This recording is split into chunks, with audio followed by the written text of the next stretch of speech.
নতুন কোনো কিছু পাচ্ছে কিনা? নতুন এটা একটা প্রক্রিয়াগত পেতেই থাকবে। যেমন আবু সাইদের জন্য স্মৃতিস্তম্ভ হচ্ছে, আবু সাইদ বিশ্ববিদ্যালয়ের গেইটে আবু সাইদ গেট হচ্ছে, সময়ের সাথে সাথে আবু সাইদের জন্য একটা হল হবে। তো এভাবে আবু সাইদের স্বপ্ন বাস্তবায়নের জন্য আরো ভবিষ্যতে নতুন প্রকল্প হবে। বড় কথা হলো যে আমরা জুলাইয়ের চেতনাকে ধারণ করি। বিএনপি সরকার, জনাব তারেক রহমানের সরকার, বিএনপির সরকার জুলাইয়ের চেতনাকে লালন করি, ধারণ করি।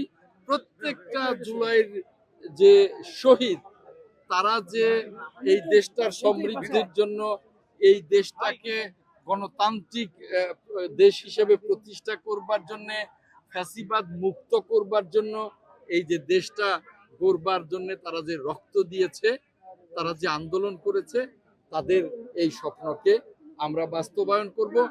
আর কোনোদিন যাতে কোনো ফ্যাসিবাদ এই দেশে তৈরি হতে না পারে, কোনো ফ্যাসিবাদ যাতে এই দেশে জায়গা নিতে না পারে, আমরা একটা গণতান্ত্রিক বাংলাদেশ করব। এটাই তত্ত্বাবধান অন্তর্বর্তীকালীন সরকার বলছিল যে 1 বছর মানে খুব দ্রুত বাস্তবায়ন করবে, কিন্তু 1 বছর পরে তারা বাস্তবায়ন করে নাই। প্লাস হচ্ছে তারা বলছে তারা যাওয়ার আগে আবু সাইদের হত্যা মামলা সকল কার্যক্রম শেষ করে যাবে, কিন্তু তারা সেটাও করে নাই। এখন কি বিএনপি সরকার কি সেটা পারবে কিনা? নির্দিষ্ট সময়সীমা 18 মাস ছিল অন্তর্বর্তীকালীন সরকার, আমরা মাত্র 5 মাস।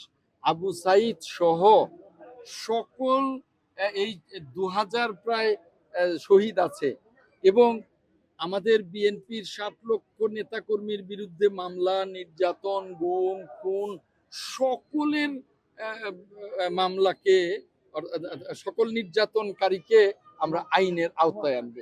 শেখ হাসিনা সহ এই 18 বছরে এবং জুলাইয়ের 36 দিনে তারা যে নির্যাতন করেছে, যে খুন করেছে, যে হত্যা করেছে, যে গুম করেছে, সকলের বিরুদ্ধে আমরা মামলা করেছি, তাদেরকে আইনের আশ্রয় আনবো।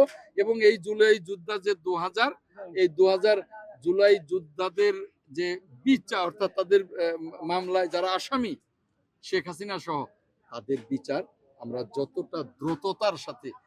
একটা কথা কিন্তু আমরা সব সময় বলি, আবার মাননীয় বিরোধী দলীয় নেতাও বলেছেন যে আমরা বিচার করতে গিয়ে, বেশি তাড়াহুড়া করতে গিয়ে কোনো নিরপরাধ ব্যক্তি যেন না হয়, সাজা না হয় বা নিগ্রহের শিকার না হয়। অতএব আমরা একটা এমন বিচার করব যাতে অপরাধীরা সাজা